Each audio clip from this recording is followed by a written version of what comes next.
ராஜனை, உன்னையும் என்னையும் என்றும் காக்கும் ராஜனை மறவாதே மறவாதே. கர்த்தர் உனக்கு செய்த எண்ணில்லாத நன்மையை மறவாதே மறவாதே.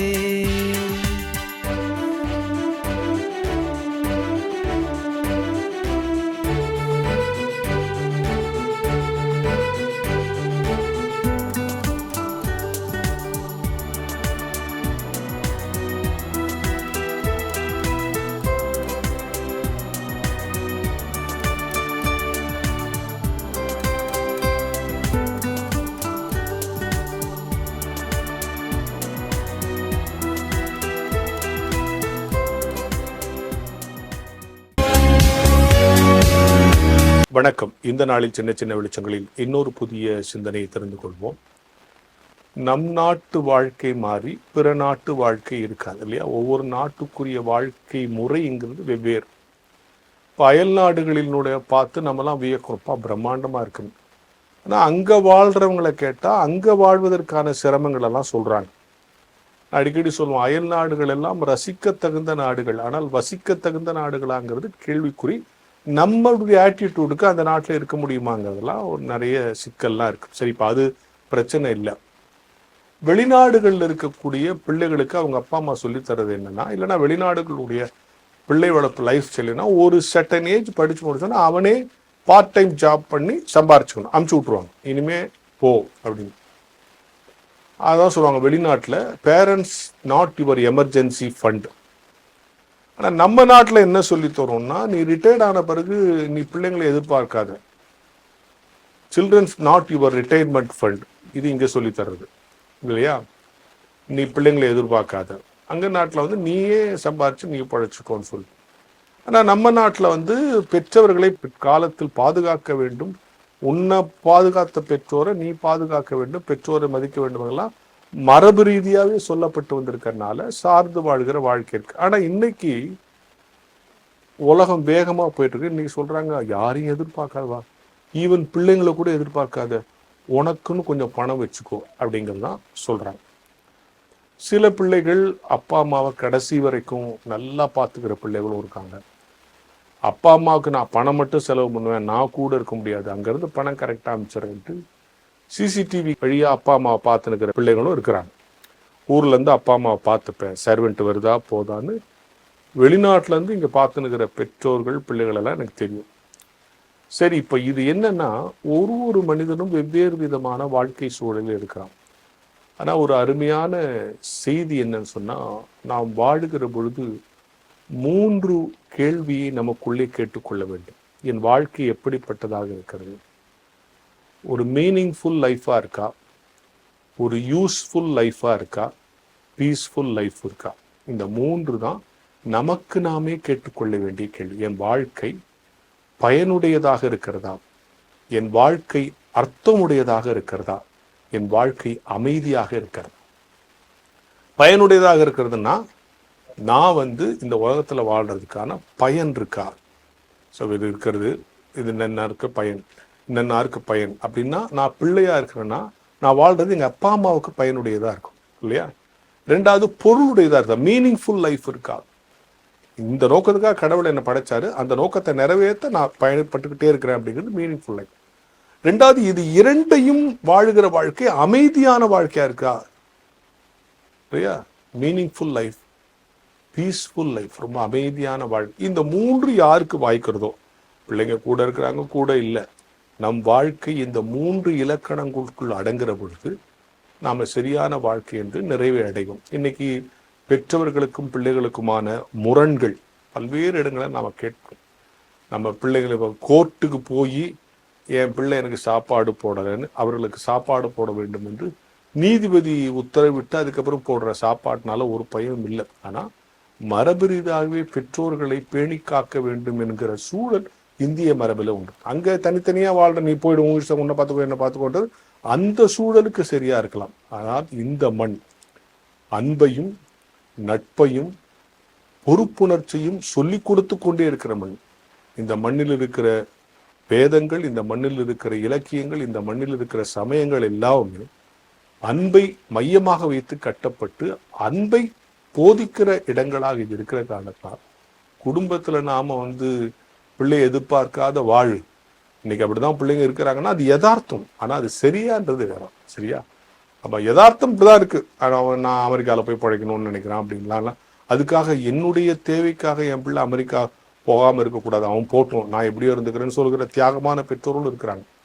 அதே நேரத்தில் அங்க போயிட்டு அப்பா அம்மாவை அங்க கூட்டிட்டு போய் அப்பா அம்மாவை அங்க நல்லா வச்சுக்கிற பிள்ளைங்களும் இருக்கிறாங்க. இந்த இரண்டும் இருக்கிற போது வாழ்க்கை ஒவ்வொருவருக்கும் ஒவ்வொரு விதமான வாய்ப்புகளையும் வசதிகளையும் கொடுக்கிற போது காமன் ஃபேக்டர் என்னன்னா, என்னுடைய வாழ்க்கை அர்த்தமுள்ள வாழ்க்கையாக இருக்கிறதா, அமைதியான வாழ்க்கையாக இருக்கிறதா, பயனுள்ள வாழ்க்கையாக இருக்கிறதா என்கிற கேள்வி நாம் கேட்டு நம் வாழ்க்கையை கடத்தி கொண்டு போவதுதான் மிகச்சிறந்த வாழ்க்கையாக இருக்கும் என்கிற ஞான வெளிச்சத்தோடு இந்த நாளை தொடங்குவோம். அன்பான வான்மலர் அன்பர்கள் அனைவருக்கும் இறைமைந்தன் இயேசு கிறிஸ்துவின் இனிய நாமத்தில் வாழ்த்துக்களை தெரிவித்துக் கொள்ளுகின்றேன். இந்த நாளிலே நம்முடைய தியானத்திற்காக நாம் ஆயத்தப்படும் முன்பாக ஒரு விசை தலைகளை தாழ்த்தி நாம் ஆண்டவரை நோக்கி ஜெபம் செய்வோம். கிருபையாக எங்களை நேசிக்கிற நல்ல கடவுளே, எங்கள் வாழ்க்கையின் பிரச்சனைகளை அறிந்து எங்களை தேடி வந்து உதவி செய்கின்ற நல்ல கர்த்தாவே, மகிழ்ச்சியான இந்த நாளுக்காக உம்மை போற்றுகிறோம். நீர் எங்களோடு இருக்கிறீர், எங்கள் தேவைகள் என்னதென்று அறிகிறீர், எங்களுக்கு உதவி புரிகின்றீர். உமக்கு ஸ்தோத்திரம். இந்த நாளிலும் உடைய வார்த்தைகளை ஏற்றுக்கொள்ளவும் உடைய வார்த்தைகள் எங்கள் வாழ்வுக்கு ஆசீர்வாதமாய் அமையவும் கர்த்தர் கிருபை தாரும். இரட்சகராகிய இயேசு கிறிஸ்துவின் நாமத்திலே ஜெபிக்கிறோம். ஜெபங்கேளு நல்ல பிதாவே, ஆமேன். அன்புக்குரியவர்களே, இந்த நாளிலே நம்முடைய தியானத்திற்காக எடுத்துக்கொண்டுள்ள திருமறை பகுதி பரிசுத்த யோவான் எழுதிய நற்செய்தி நூல், அதனுடைய 5வது அதிகாரத்தின் 8வது வசனத்தினுடைய ஒரு பகுதியாகும். இந்த வசனத்தில் நாம் விவிதமாக வாசிக்கிறோம். ஒரு மனிதனை ஆண்டவர் சந்திக்கிறார். அந்த மனிதன் நெடுநாளாய் வியாதி உள்ளவனாய் இருந்து அவன் அவதிப்படுகிறான் என்பதை அறிகிறார். அவனிடத்திலே கேட்கிறார், குணமாக உனக்கு மனமுண்டா என்று கேட்கிறார். மனித வாழ்க்கையில் அநேக பிரச்சனைகளோடு வாழுகின்ற பலரை நாம் பார்த்திருப்போம். நம்முடைய வாழ்க்கையிலையும் அநேக பிரச்சனைகளோடு நாம் வாழ்ந்து கொண்டிருப்போம். யாராவது கேட்பார்கள், என்னென்ன பிரச்சனைகள் உங்களுக்கு இருக்கிறதல்லவா, எப்படி நீங்கள் சமாளிக்கிறீர்கள் என்று கேட்டால், அதெல்லாம் பழகி போயிட்டு என்று நாம் சொல்வோம். பிரச்சனைகளை பழகி கொண்ட நாம் அநேக துன்பங்களை, வாழ்க்கையினுடைய கஷ்டங்களை பழகி கொண்டவர்களாக அவைகளை நாம் ஏற்றுக்கொள்கிறோம். வாசிக்க கேட்ட திருமறை பகுதியில் நாம் வாசிக்கின்றோம். இந்த பின்னணியான வார்த்தைகளை நாம் பார்க்கின்ற போது, பெதஸ்தா என்கின்ற அந்த குளத்தண்டையில் திரளான மக்கள் கூடியிருக்கிறார்கள். நடக்க முடியாதவர்கள், இன்னும் தங்களுடைய வாழ்வில் அநேக பலவீனங்களுடைய மனிதர்கள் என்று சொல்லி பார்வையற்றோராகவும் அங்கு மக்கள் கூடியிருக்கிறார்கள். அந்த தருணத்திலே தான் ஆண்டவராய் இயேசு கிறிஸ்து அந்த இடத்துல வருகிறார். 38 வருடமாக வியாதியாக அந்த குளத்தண்டையில் இருக்கிற ஒரு மனிதனை ஆண்டவர் பார்க்கிறார். அந்த மனிதன் இயேசுவை பார்த்ததுமே எனக்கு குணமாக வேண்டும் என்றோ, ஆண்டவரே நீர் என்னை குணமாக்கும் என்றோ அவன் வேண்டிக் கொள்ளவில்லை. அவன் அந்த இடத்துல அவன் அமைதியாக இருக்கின்றான். இயேசு அவனை பார்த்ததும் அவர் அதை புரிந்து கொள்ளுகிறார். இவன் ரொம்ப நாட்களாக வியாதியாக இருக்கிறான் என்று சொல்லி அறிந்து அவனிடத்தில் கேட்ட கேள்வி இதுதான், குணமாக உனக்கு மனமுண்டா என்று கேட்கிறான். அப்பொழுதும் கூட கொடுத்த மறுமொழியை நாம் பார்த்தோம் என்றால் ஆச்சரியமான ஒரு வார்த்தையாக இருக்கிறது. எனக்கு மனமுண்டு என்று அவன் சொல்லி இருக்க வேண்டும். ஆனால் பதிலாக அவன் மனமுண்டு என்று சொல்லவில்லை, அவன் ஒரு கதையை சொல்லுகிறான். அந்த இடத்துல, ஆண்டவரே, இந்த இடத்துல எப்பொழுதாவது தேவதூதன் இந்த குளத்தை கலக்குவான், அப்பொழுது அதில் யாராவது முந்தி இறங்கி விடுகிறார்கள், என்னை அந்த நேரத்தில் கொண்டு போய் இந்த குளத்தில் இறக்குவதற்கு யாரும் இல்லை என்கிற தன்னுடைய ஆதங்கத்தை அவன் சொல்லுகிறான். ஆகவே அந்த இடத்திலிருந்து இயேசு கிறிஸ்து உனக்கு மனமுண்டா என்று கேட்டபோது கூட எனக்கு மனமுண்டு என்று சொல்லுகின்ற ஒரு எண்ணம் அவனுக்கு வரவில்லை. அவன் அந்த பிரச்சனையிலேயே அவன் சிக்கிக்கொள்ளுகின்றான். இவனுடைய வாழ்க்கை 38 ஆண்டுகள் இந்த இடத்துல பழகிவிட்டது. இந்த பழகி போன இந்த பிரச்சனையிலே இனி என்னுடைய வாழ்நாள் முழுதும் நான் வாழ்ந்து கொள்ளலாம் என்கின்ற ஒரு எண்ணம் அவனுக்கு இருப்பதை போல நமக்கு தோன்றுகிறது. அன்பானவர்களே, இன்றைக்கு மனித வாழ்க்கையிலையும் அப்படித்தான். பல பிரச்சனைகளிலே நாம் அகப்பட்டு பல துன்பங்களிலே நாம் வாழ்ந்து கொண்டிருப்போம். பிரச்சனைகள் நமக்கு பழகி போயிருக்கும். ஆகவே இந்த இடத்திலிருந்து வெளிவர வேண்டும் என்கின்ற ஒரு எண்ணமோ, வெளிவர முடியும் என்கின்ற ஒரு தைரியமோ நமக்கு இல்லாமல் நாம் அவதிப்பட்டு கொண்டிருப்போம். ஆண்டவராய் இயேசு கிறிஸ்துவானவர் நம்முடைய பிரச்சனைகளை இன்னதென்று அறிந்து நமக்கு உதவி செய்கிறார். ஆகவே அவரிடத்திலே நாம் வருகின்ற போது நம்பிக்கையோடு அவரை நோக்கி கூப்பிட்ட ஒவ்வொருவரும் விடுதலை பெற்றிருக்கிறார்கள். ஆண்டவரே என்னை குணமாக்கும் என்று சொல்லி ஜெபித்தவர்கள், அவரை தொட்டவர்கள், அவர் தொட்டவர்கள், அவருடைய வார்த்தைகள் ஒரு வார்த்தை ஆகிலும் சொன்ன வேளைகளிலே அவர்கள் வாழ்விலே அற்புதத்தை கண்டுகொண்டார்கள் என்று பார்க்கிறோம். அன்பானவர்களே, நம்ம ஒவ்வொருடைய வாழ்க்கையிலும் கூட அநேக பிரச்சனைகள் இன்றைக்கு நாம் காணப்படலாம். சில சமயங்களில் பல பாவங்களிலே நாம் அடிமைப்பட்டு இந்த பாவங்களிலே அப்படியே பழகி இருப்போம், பாவத்திலே வாழ்ந்து பழகி இருப்போம். அதிலிருந்து வெளிவர வேண்டும் என்கிற ஒரு எண்ணமோ, ஆண்டவருடைய ரட்சிப்பை பெற்றுக்கொள்ள வேண்டும் என்கிற ஒரு எண்ணமோ இல்லாத நிலையிலே நாம் வாழ்ந்து கொண்டிருப்போம். ஆண்டவர் நம்மை அழைக்கிறார், ஆண்டவர் நம்மை தேடி வருகிறவராக இருக்கிறார்.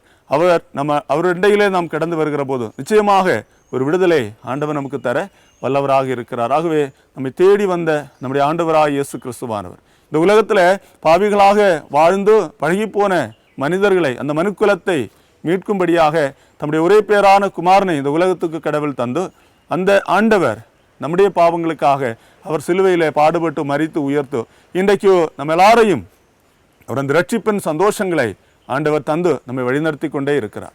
இந்த நாளிலும் ஆண்டவருடைய வார்த்தைகளை கேட்கின்ற நம்ம ஒவ்வொருடைய வாழ்க்கையிலையும் பிரச்சனைகளிலே நாம் பழகி இருப்போம், பாவத்திலே வாழ்ந்து பழகி இருப்போம், அநேக துன்பங்களை நம்முடைய வாழ்க்கையிலே சந்தித்து பழகி இருப்போம். ஆண்டவருடைய சமூகத்திலே நாம் கடந்து வருவோம். நமக்கு விடுதலை உண்டு. நம்முடைய வாழ்க்கையினுடைய எல்லா போராட்டங்களிலிருந்தும் விடுதலை தருகிறவர் கடவுள், நம்முடைய இரட்சகர் நம்மோடு இருக்கிறார் என்கின்ற நம்பிக்கையை நம்முடைய வாழ்க்கையிலே பெற்றுக்கொள்வோம். இறைமைந்தனுடைய கரங்களிலே நம்மை அர்ப்பணித்து நாம் முன் செல்கின்ற போது நிச்சயமாக ஆண்டவர் தருகின்ற அந்த விடுதலை நிரந்தரமானதாகவும் பரிபூரணமானதாகவும் இருக்கும். நாம் பார்க்கிறோம், அந்த மனிதன் அப்படியே ஆண்டவர் அவனை குணமாக்குகிறார். அவன் பலன் பெற்றவனாக அவன் அந்த ஓய்வு நாளில் தன்னுடைய படுக்கையை எடுத்துக்கொண்டு அவன் நடக்கிறான். அவனை பார்த்தவர்கள் நீ எப்படி சுகமாற்றி பெற்றாய் என்று சொல்லி விசாரித்து அவனை குற்றம் கண்டுபிடிப்பதற்காகவே அவனை சுற்றி வருகிறார்கள். அன்பானவர்களே, ஆண்டவர் நம்மை குற்றப்படுத்துகிறவர் அல்ல. பாவத்திலே நம்மை அமிழ்ந்து போவது ஆண்டவருக்கு விருப்பமில்லை. துன்பத்திலே மடிந்து போவதை ஆண்டவர் விரும்பவில்லை. நாம் அதிலிருந்து வெளிவருவதையும் ஆண்டவருடைய ரட்சிப்பை நம்முடைய வாழ்க்கையில் பெற்றுக்கொள்வதையுமே ஆண்டவர் விரும்புகிறார் என்பதை உணர்ந்து கொள்வோம். கர்த்தர் நம் அனைவரையும் அவருடைய வார்த்தைகளால் பலப்படுத்தி விடுதலையாக்கி நடத்துவாராக. ஆமேன். ஒரு நிமிடம் ஆண்டவரை நோக்கி பார்த்து நாம் ஜெபிப்போம். அன்பின் நல்ல கடவுளே, அநேக பிரச்சனைகளில் நாங்கள் சிக்கி தவித்தோ அந்த பிரச்சனைகளையே பழகி கொண்டவர்களாக நாங்கள் வாழுகிறோம். வாழ்க்கையின் துன்பங்களை அதிலிருந்து வெளிவர வேண்டும் என்கின்ற ஒரு எண்ணத்தோடு நாங்கள் பார்க்காமல் அந்த பிரச்சனைகளை நாங்கள் பழகி கொண்டவர்களாகவே நாங்கள் வாழுகிறோம். கர்த்தாவே, நீர் எங்களை தேடி வந்தவர், எங்களை மீட்டு கொண்டவர். பாவ அடிமைத்தனத்தில் எங்களை மீட்டுக்கொண்டீர். பாவ வழிகளிலே நாங்கள் அடிமைப்பட்டிருப்பதை நீர் விரும்பாதவர். உம்முடைய வார்த்தைகள் எங்களை விடுதலையாக்கும் என்பதை நாங்கள் உணர்ந்து கர்த்தாவே, உமது சமூகத்திலிருந்து ஒரு விடுதலை பெற்றுக்கொள்ள நீர் எங்களுக்கு கிருபை தாரும். உன் படுக்கையை எடுத்துக்கொண்டு நட என்று சொல்லி அந்த மனிதனை பார்த்து சொன்ன ஆண்டவரே, எங்கள் வாழ்க்கையிலையும் கூட பிரச்சனைகளிலிருந்து எங்களை தூக்கி விடுபவர் நீர், எங்கள் வாழ்க்கையில் ஒரு விடுதலை தருபவர் நீர் என்பதை உணர்கின்றோம். உமது வல்லக்கரத்தின் கீழ் எங்களை தாழ்த்துகிறோம். எங்கள் இன்றைய நாளிலும் எங்கள் வாழ்வின் எல்லா தேவைகளிலும் பிரச்சனைகள் நடுவிலும் எங்களை விடுதலையாக்குகிறோம் நீரே. கர்த்தாவே, நீர் எங்களோடு கூட இருந்து எங்களை காத்துக்கொள்ளும். இரட்சகராகிய இயேசு கிறிஸ்துவின் நாமத்தில் ஜெபிக்கிறோம். ஜெபங்கேளு நல்ல பிதாவே, ஆமென். நம்முடைய ஆண்டவராகிய இயேசு கிறிஸ்துவின் கிருபையும் பிதாவாகிய கடவுளின் அன்பும் பரிசுத்த ஆவியானவருடைய ஐக்கியமும் உங்கள் அனைவரோடும் இன்றும் என்றும் சதா காலங்களிலும் இருந்து வழிநடத்தி காப்பதாக. ஆமென்.